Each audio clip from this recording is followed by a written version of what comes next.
नमस्कार विद्यार्थी मित्रांनो, सोनिया स्मार्ट नोट्स या माझ्या यूट्यूब चॅनलमध्ये आपले स्वागत आहे।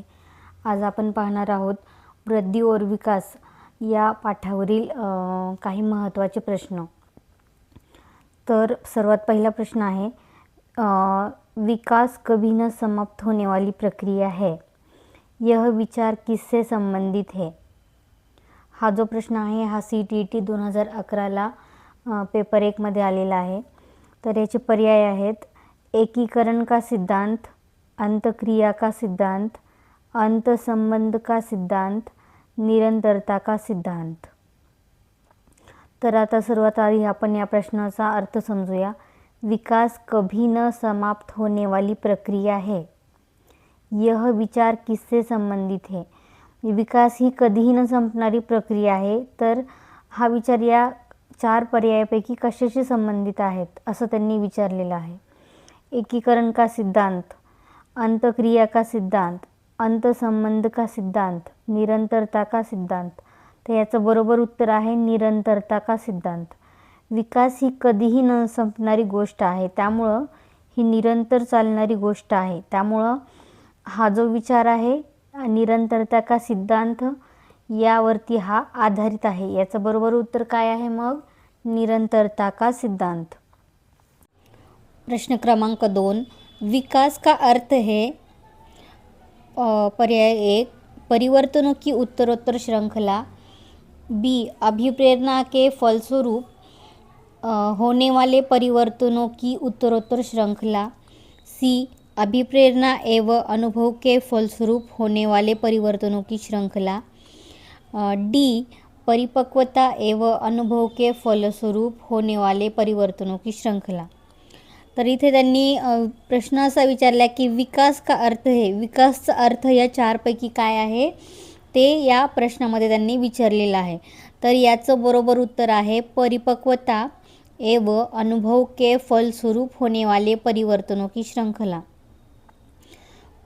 परिपक्वता म्हणजे मॅच्युरिटी आणि अनुभव यांच्या फलस्वरूप व्यक्तीमध्ये येणारं परिवर्तन म्हणजेच काय आहे, विकास आहे। परिपक्वता म्हणजेच शारीरिक परिपक्वता असेल किंवा मानसिक असेल, ह्या दोन्हीही परिपक्वता याच्यामध्ये समाविष्ट आहेत। आणि अनुभव आपल्याला सामाजिक अभ्यासाचे असेल, सामाजिक असेल, वेगवेगळे अनुभव जे असतात ते अनुभव माणसाला समृद्ध करत असतात आणि त्याच्या फलस्वरूप होणारं जे बदल आहेत ते एका व्यक्तीमध्ये, ते बदल म्हणजे काय आहेत, विकास।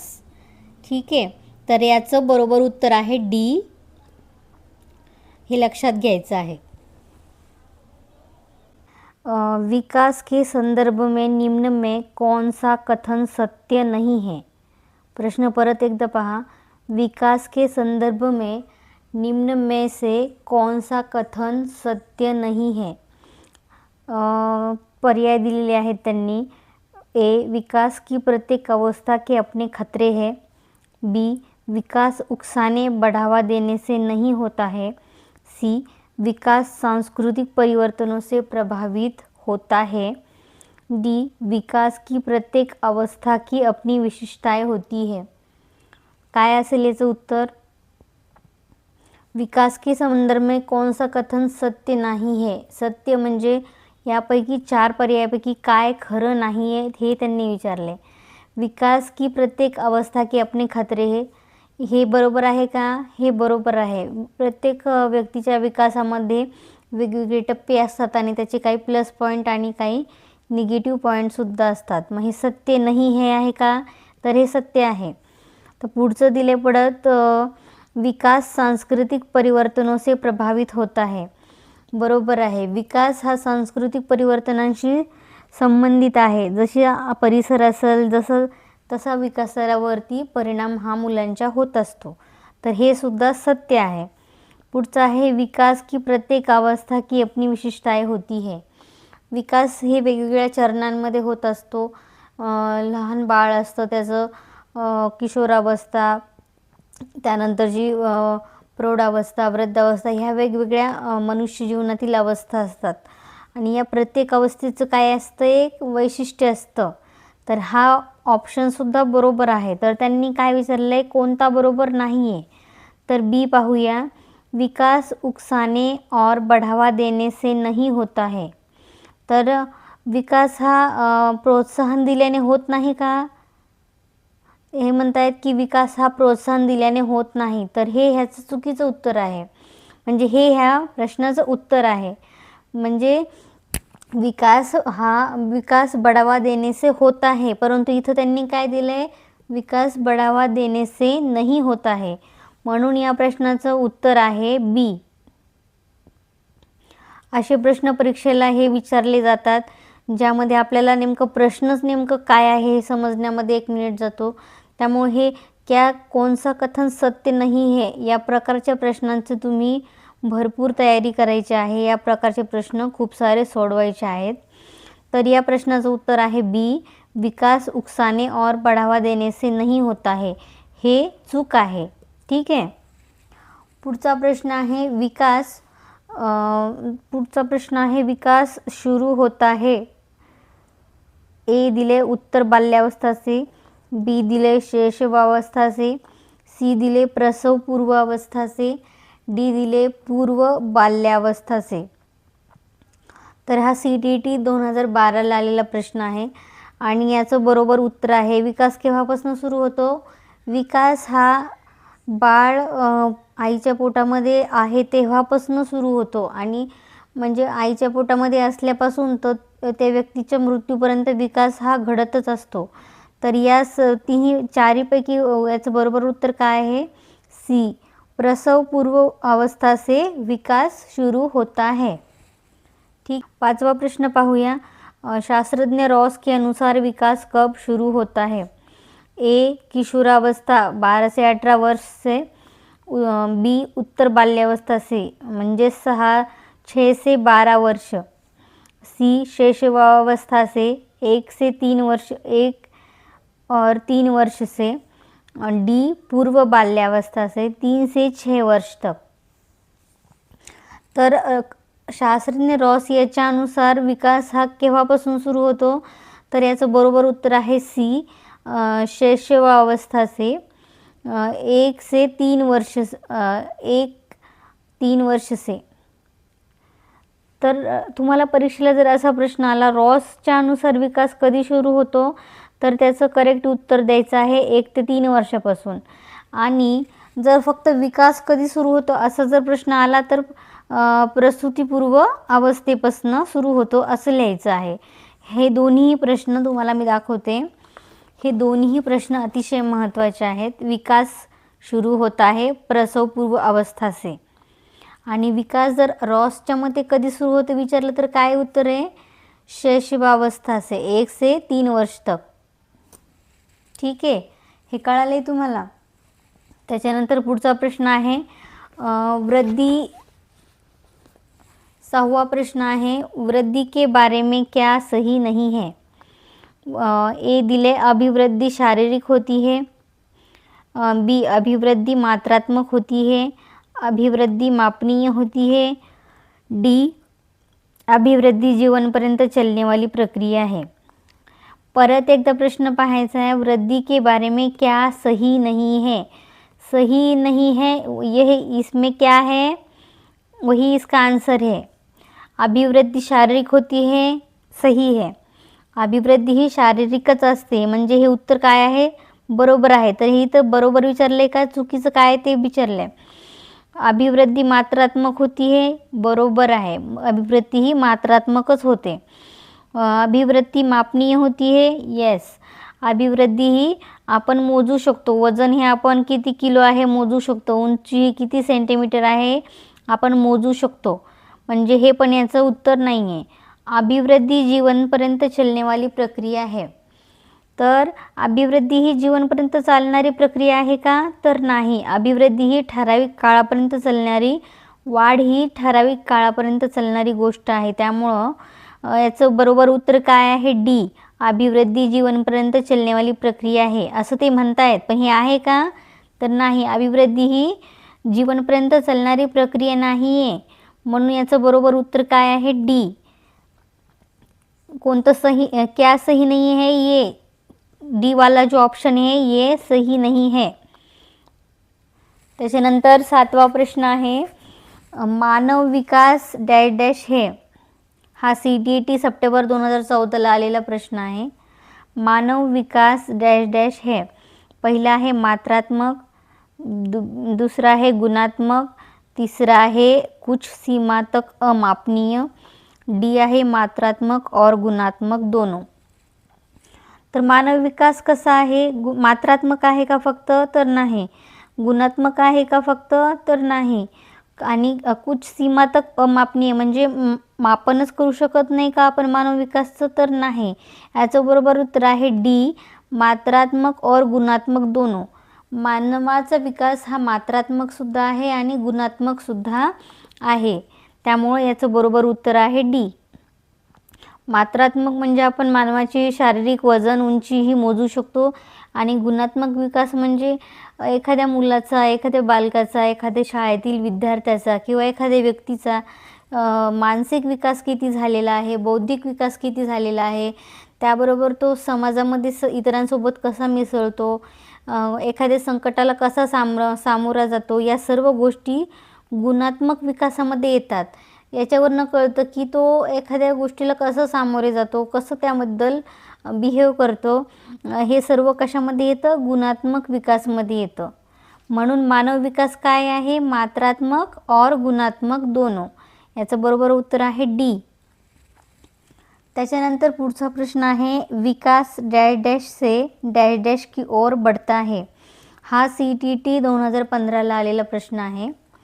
विकास डॅश डॅश से डॅश डॅश की ओर बढ़ता है. याचं ऑप्शन आहेत ए जटिल से कठिन, बी विशिष्ट से सामान्य, सी साधारण से आसान, डी सामान्य से विशिष्ट. विकास हा कसा होतो? सामान्यकडून विशिष्टकडे होतो. म्हणजे आधी एखादं बालक छोट्या छोट्या गोष्टी शिकतं आणि त्याच्यानंतर तो विशिष्ट गोष्टी शिकण्याचा प्रयत्न करतो. म्हणजे आधी एखादं छोटं बाळ असेल ते हातामध्ये पेन पेन्सिल धरण्याचा प्रयत्न करतो आणि त्याच्यानंतर त्याची प्रॅक्टिस झाल्याच्यानंतर ते हाताला पेन्सिल पकडण्याचं त्याला कळतं आणि त्याच्यानंतर तो अक्षर लिहायला सुरुवात करतो. तर अशा प्रकारे वेगवेगळ्या प्रकारचा विकास हा त्याचा छोट्या छोट्या गोष्टीकडून विशिष्टकडे होत असतो. म्हणजे याचं उत्तर काय आहे? डी सामान्य से विशिष्ट की ओर.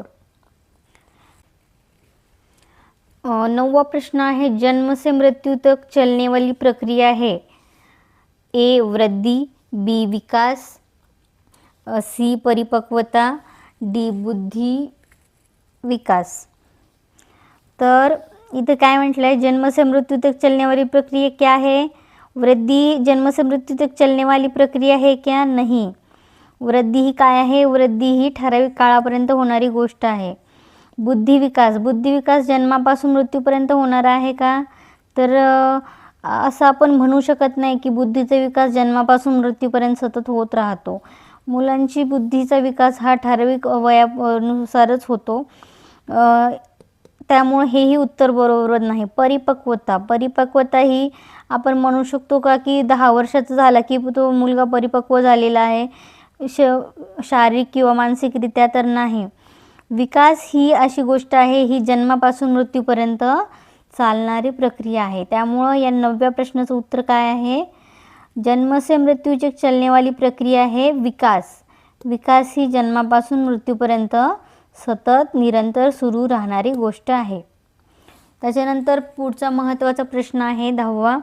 विकास के बारे में कौन सा कथन सही है? हा CTET 2016ला आलेला प्रश्न आहे. विकास के बारे में कौन सा कथन सही है. इथं काय विचारलं आहे? सही है. ठीक है. ए विकास जन्म से किशोरावस्था तक बहुत तीव्र गति से होता है और उसके बाद रुक जाता है. बी विकास जन्म से किशोरावस्था की आगे की ओर बढ़ता है और फिर पीछे की ओर. सी विकासात्मक परिवर्तन एक सीधी रेखा से आगे जाते हैं. डी विकास भिन्न व्यक्तियों में भिन्न गति से होता है. यातलं सत्यकथन काय आहे हे त्यांनी विचारलेलं आहे आपल्याला. विकास जन्म से किशोरावस्था तक बहुत तीव्र गति से होता है और उसके बाद रुक जाता है. हे बरोबर आहे का? म्हणजे विकास हा जन्म झाल्याच्या नंतर किशोरावस्थेपर्यंत फास्ट होतो आणि नंतर एकदमच थांबून जातो, असं असतं का? तर नाही, हे चूक आहे. पुढचा आहे, विकास जन्म से किशोरावस्था की आगे की ओर बढ़ता है और फिर पीछे की ओर. म्हणजे जन्मापासून किशोरावस्थेपर्यंत तो वाढत जातो आणि पुन्हा मग तो कमी होत जातो, असा आहे का विकास? तर नाही, हे सुद्धा चुकीचं आहे.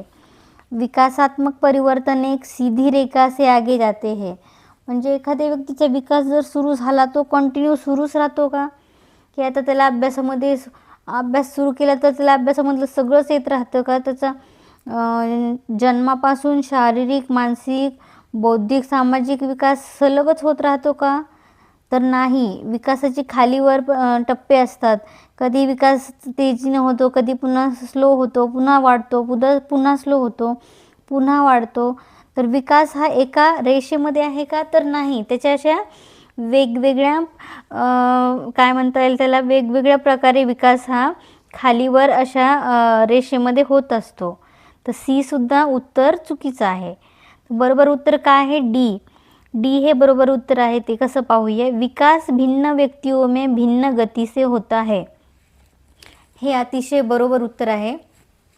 काय म्हणतायत? विकास भिन्न व्यक्तियों में भिन्न गती से होता है. म्हणजे काय?